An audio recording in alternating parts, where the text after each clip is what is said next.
Saya sekarang akan membandingkan 3 movement yang besar di dalam sejarah modern yang mempengaruhi hidup kita sekarang. Yaitu sebelum reformasi ada satu gerakan humanisme, sesudah reformasi ada satu lagi gerakan humanisme, dan abad 20 kembali timbul satu gerakan humanisme. 3 gerakan yang tidak berdasarkan firman Tuhan ini telah mengakibatkan seluruh umat manusia menyeleweng. Dan 3 gerakan ini berlainan dengan gerakan reformasi. Hanya reformasi, gerakan yang murni, suci, dan setia kembali kepada Alkitab. Yang pertama namanya Renaissance. Kedua namanya Enlightenment. Yang ketiga namanya New Age Movement. Nah, saudara-saudara, ketiga gerakan ini telah mempengaruhi seluruh dunia barat, khususnya kaum intelektual di dalam kebudayaan, filsafat, syair, musik, dan politik, etika, filsafat, dan semua termasuk bangunan dan semua literatur dan drama. Saudara-saudara, yang disebut Renaissance, arti Renaissance berarti the rebirth, sesuatu kelahiran sekali lagi. Rebirth of what? Rebirth of the culture, the rebirth of the ancient culture. Semacam kultur kuno yang sudah mati sekarang mendapatkan hidup yang baru lagi. Nah, istilah ini ditunjukkan kepada kultur apa yang sudah mati sekarang bangkit lagi, yaitu kultur Greco-Roman. Greco yaitu Greek, Hellenistik atau orang Greka, Yunani. Roman atau kerajaan Romawi. Nah, sekarang saya menjelaskan kedua ini perbedaan apa. Orang Greka merajalela 4 abad sebelum zaman Yesus dilahirkan. Dan pada waktu zaman Yesus dilahirkan, kekuatan militer daripada Greka sudah dihancurkan oleh orang Romawi. Padahal kerajaan Romawi sebelum menjadi kerajaan ada republik. Dan republik Romawi dimulai daripada abad ke-8 sebelum Kristus. Dan pada saat mereka berjalan terus sampai kira-kira 750 tahun kemudian, itulah zamannya Yesus dilahir. Dan Kaisar Agustus adalah kaisar pertama di dalam kerajaan. Saat itu seluruh dunia, kekuatan yang lain sudah lenyap, sudah menjadi minim. Babilonia, Assyria, Mesir, dan semua yang dulu merajalela, dan Macedonia sudah turun. Sisa satu-satunya yang besar, kerajaan Romawi, Roman Empire. Saat itu Roman Empire telah membuat jalan begitu banyak sehingga seluruh kerajaan lalu lintasnya begitu lancar dan semua jalan besar. Maka mengatakan semua jalan menuju kepada kota Roma. Dan Roma menjadi pusat politik, pusat lalu lintas, pusat ekonomi, dan pusat pengetahuan, pusat seni, pusat kekuasaan, pusat kebudayaan, pusat pendidikan, pusat keuangan, perdagangan, menjadi kota terbesar yang pernah diketahui oleh manusia. Saudara-saudara sekalian, maka Roma karena menang atas negara-negara yang dijajah, dan yang paling menjadi idaman mereka adalah seni dan teknologi Greka.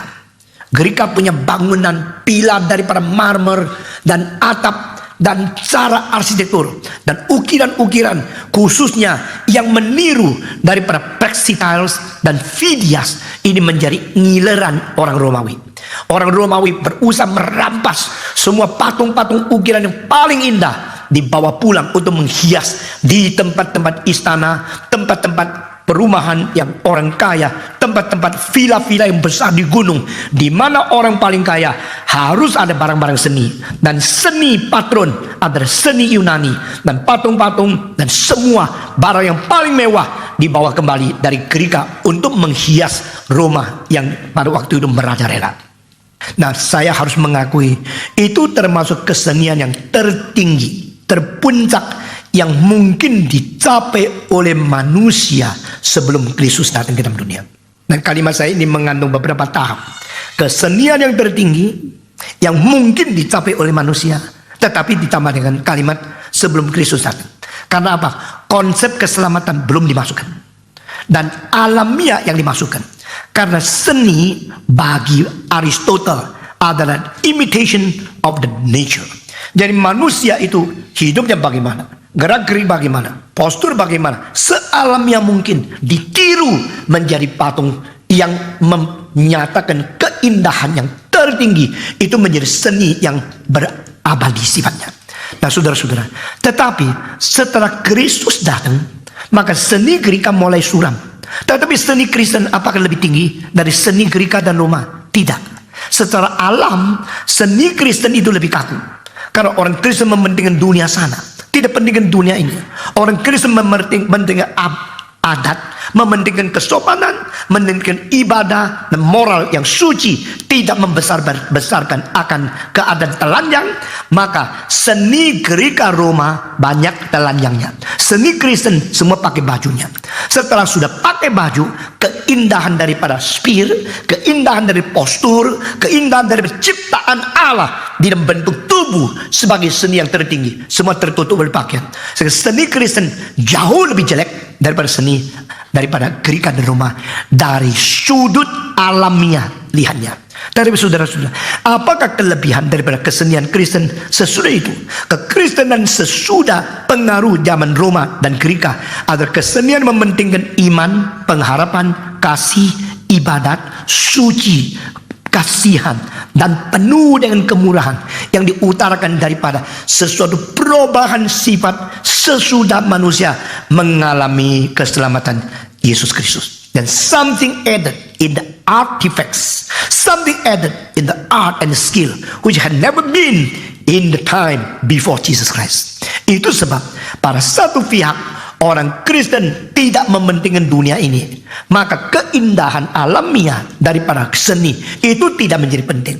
Kedua, orang Kristen mementingkan dunia di sana, maka itu iman, pengharapan, cinta kasih, kesucian, kesalehan menjadi ciri khas daripada seni daripada orang Kristen. Di sini maka orang-orang sekular, orang dunia menganggap seni yang paling baik justru dihancurkan oleh orang Kristen. Seni Greka dan Romawi yang begitu capai puncak akhirnya sudah dirusak oleh iman Kristen. Maka orang Kristen tidak menghasilkan seni apa saja yang mempunyai taraf yang tinggi. Maka mereka melihat setelah perkembangan kekristenan 1000 kira-kira 200-300 tahun, mereka sudah bosan dengan semua kesenian orang Kristen.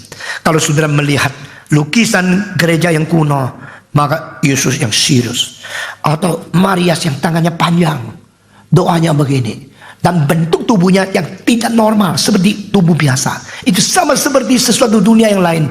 Membuat abad ke-13-14 orang sudah bosan kepada kekristenan.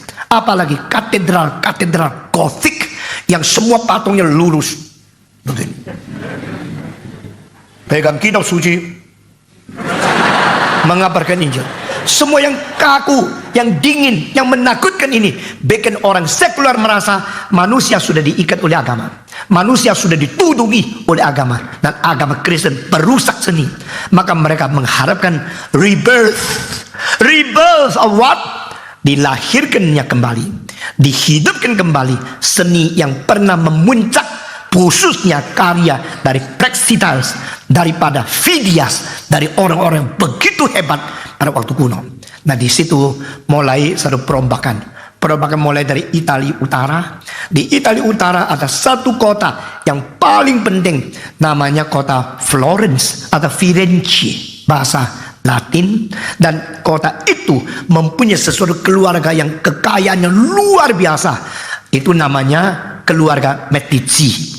Keluarga Medici mempunyai kekuatan ekonomi sampai mempengaruhi, sampai pada paus pun harus dengar keperkataannya. sampai Vatikan pun di bawah kuasanya. Dan salah seorang daripada anggota keluarga itu akhirnya boleh menjadi paus karena kekuatan ekonominya. Dan keluarga ini mempunyai uang yang begitu banyak di dalam perkembangan memuja-muji akan seni kuno dari Greek Roma. Maka mereka biar bagaimana mahalnya mereka bisa beli seniman yang tertinggi untuk melukis, untuk mengukir di bawah perintah mereka. Itu sebab orang yang paling hebat mulai disewa, dipanggil. Dan mereka adalah orang-orang yang iman Kristennya tidak tentu murni, tapi humanismenya sudah sangat mempengaruhi.